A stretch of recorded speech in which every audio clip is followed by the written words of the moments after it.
बिस्मिल्लाहिर्रहमानिर्रहीम। मोहतरम जनाब अस्सलाम वालेकुम वरहमतुल्लाहि वबरकातुहू। हजरत मूसा की हजरत खिज्र से मुलाकात। जब मिस्र पर हजरत मूसा को गलबा हासिल हुआ और किप्ती हलाक हुए तो मूसा अक्सर मजलिसों में वाजब नसीहत फरमाते थे। एक बार हजरत मूसा ने कहा, या इलाही, तेरे बंदों में जो मुझसे ज़्यादा इल्म वाला हो तो मेरी मुलाकात उससे करा दे।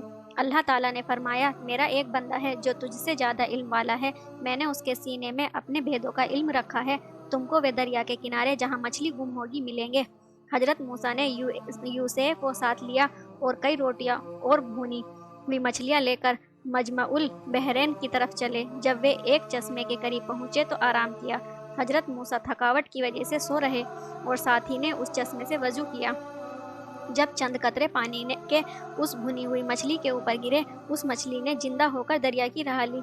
जब वहां से आगे चले, हजरत मूसा ने खाना मांगा तो उन्होंने मछली का दरिया में जाने का हाल बयान किया। इसे सुनकर मूसा ने फरमाया, यह वही चीज है जिसका हम इंतजार करते थे। फिर वहां से उल्टे लौटे और हजरत खिज्र को वहां पाया। देखा तो वे अल्लाह की इबादत में मसरूफ है। जब वह इबादत से फारिग हुए तो हजरत मूसा से पूछा कि कैसे आना हुआ।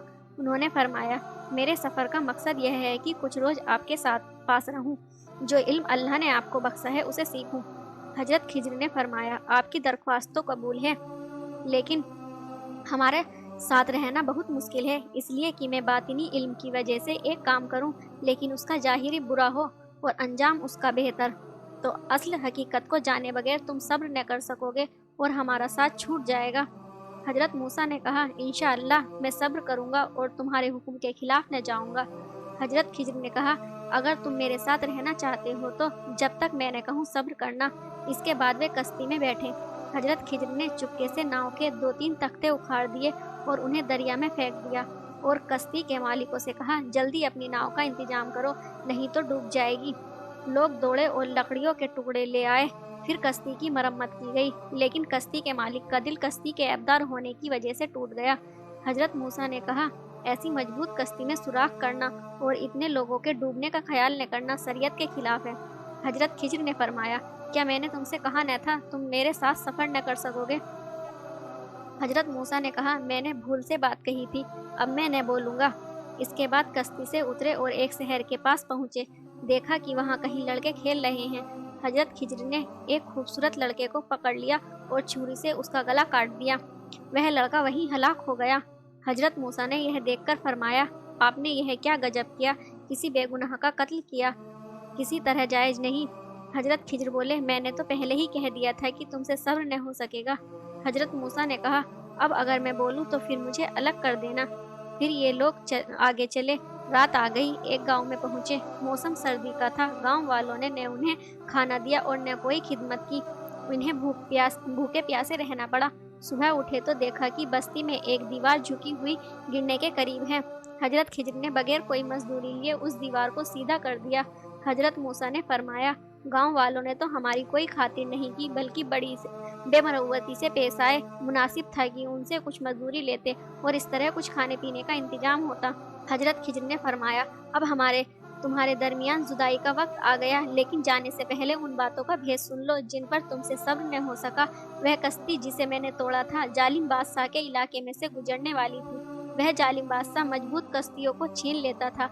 कश्ती को इसलिए तोड़ दिया कि वह ऐबदार हो जाए, ताकि बादशाह उसे छोड़ दे और कश्ती के इन गरीब मालिकों की रोजी चलती रहे।